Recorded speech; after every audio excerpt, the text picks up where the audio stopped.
Selamat pagi, siang, sore, malam, Miss Putri.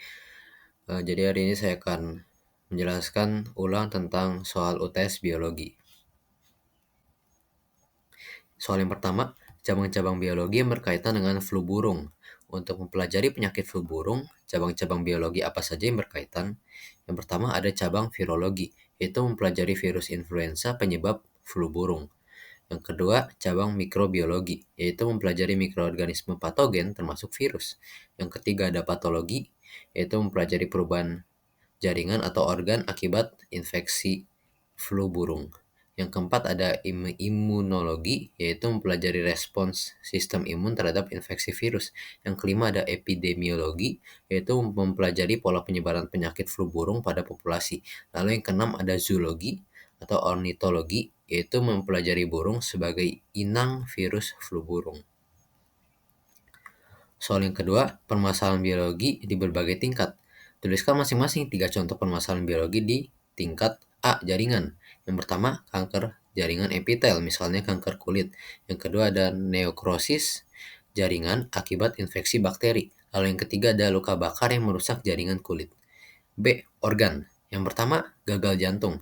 Yang kedua, sirosis hati.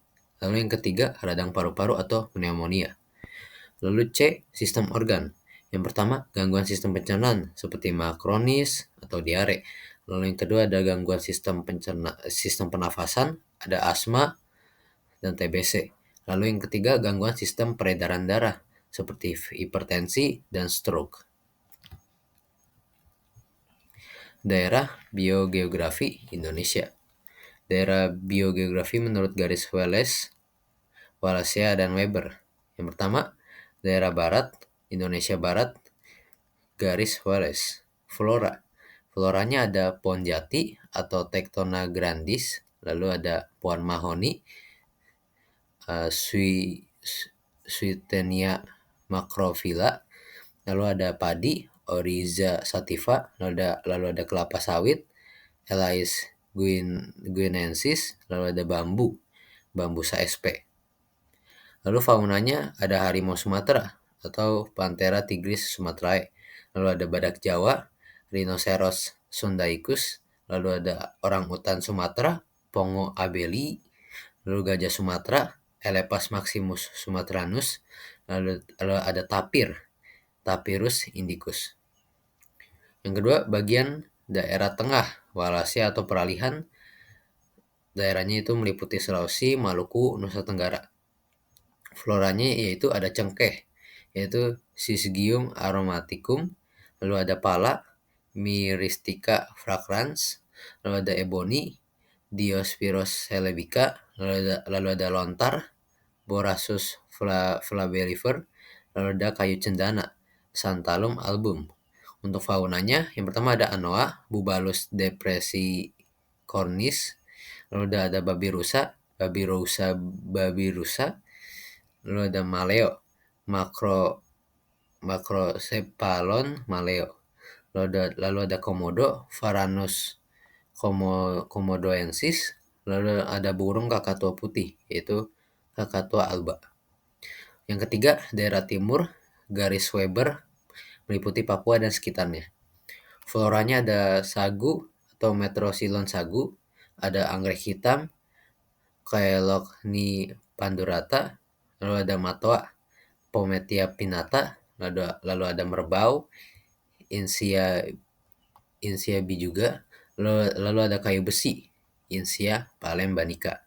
Faunanya ada burung cendrawasih, Paradisea apoda, ada kanguru pohon, Dendrolagus inustus, lalu ada Casuarius, ada kuskus, Palanger sp, dan ada buaya muara, Crocodylus porosus. Soal yang keempat, manfaat keanekaragaman hayati. Manfaat keanekaragaman hayati di bidang yang pertama ada sandang atau pakaian.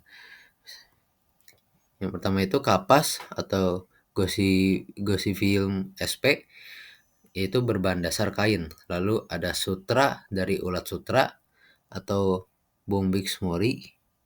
Lalu ada wool dari domba atau Ovis aries. Yang B, pangan atau makanan. Misal padi, yaitu Oryza sativa, merupakan sumber karbohidrat utama. Ada jagung, zeamais, yaitu bahan makanan dan pakan ternak. Lalu ada kedelai, yaitu glycine max sebagai sumber protein nabati. Lalu ada papan atau perumahan perabotan juga bisa. Pohon jati, yaitu Tectana grandis sebagai kayu bangunan atau perabot.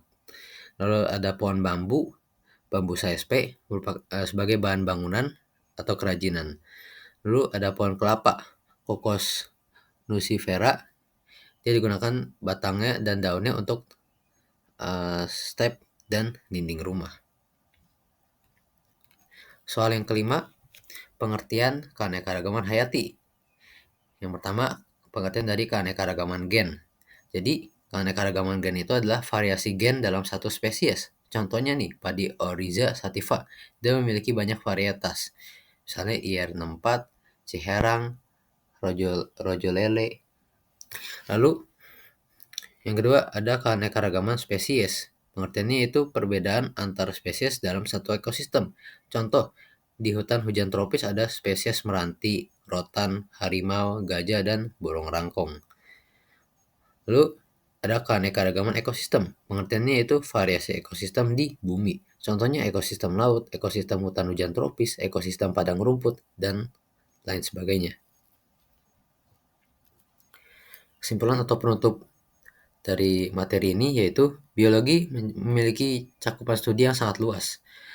Dari mempelajari hal-hal yang tidak terlihat seperti virus flu burung hingga hal-hal yang sangat kompleks seperti keanekaragaman hayati. Ini menunjukkan bahwa studi biologi sangat penting dan relevan dalam kehidupan sehari-hari serta untuk kelangsungan hidup di bumi. Pemahaman tentang biologi membentuk kita untuk mengatasi tantangan kesehatan seperti pengembangan vaksin dan pengobatan penyakit. Selain itu, biologi juga krusial dalam upaya konservasi lingkungan dan keanekaragaman hayati, memastikan bahwa sumber daya alam tetap lestari untuk generasi mendatang.